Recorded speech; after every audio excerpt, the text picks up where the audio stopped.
Hi, everybody. I'm Mary Burley, Chief Educator at the Norman Rockwell Museum, and I'm here today with my friend Stephanie Plunkett, who is the Chief Curator and Deputy Director.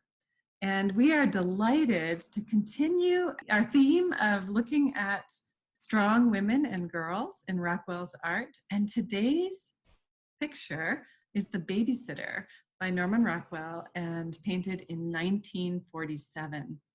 And we are wondering if you would agree that this image is a celebration of determination and problem solving.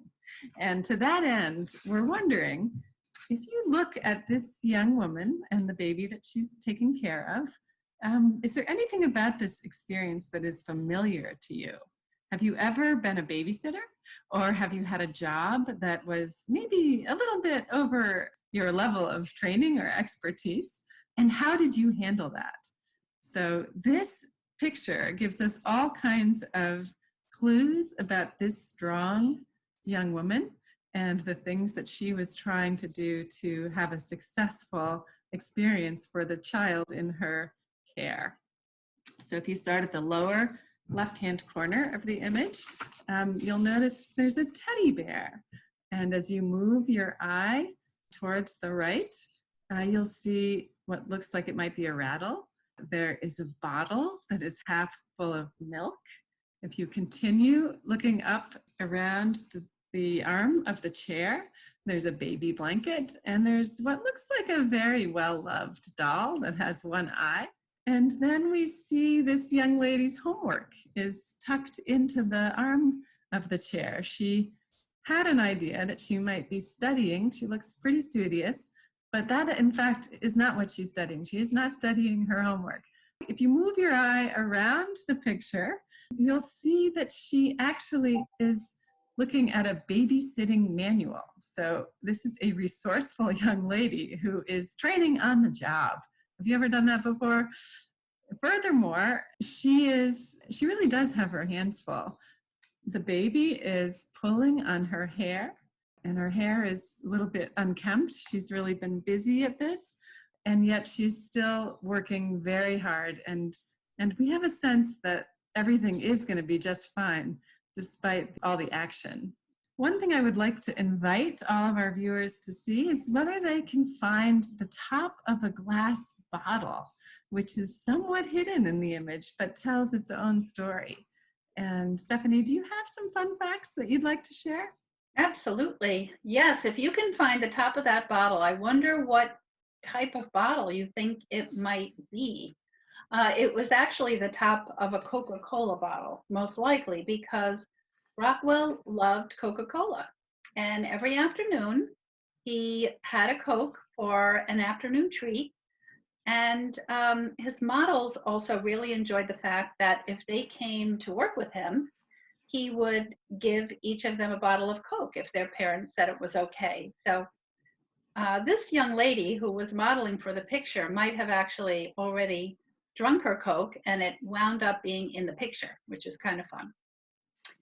There's another nice story behind this picture, which is the fact that it was really special because it was given by Norman Rockwell to an elementary school in Burlington, Vermont, called the Elihu B. Taft Elementary School. And Rockwell gave the painting to the school in 1947 in honor of a girl named Allison Pooley, who unfortunately passed away of an illness called leukemia. What happened was the class actually visited Norman Rockwell's Arlington, Vermont studio on a special school trip, and they had a great time. Rockwell talked with them, he did a painting demonstration, he gave them autographs, and then they all went back to school. And unfortunately, this little girl who was ill passed away, and the class did something very special to honor her. They tried to raise money to purchase a Norman Rockwell painting that could hang in their school.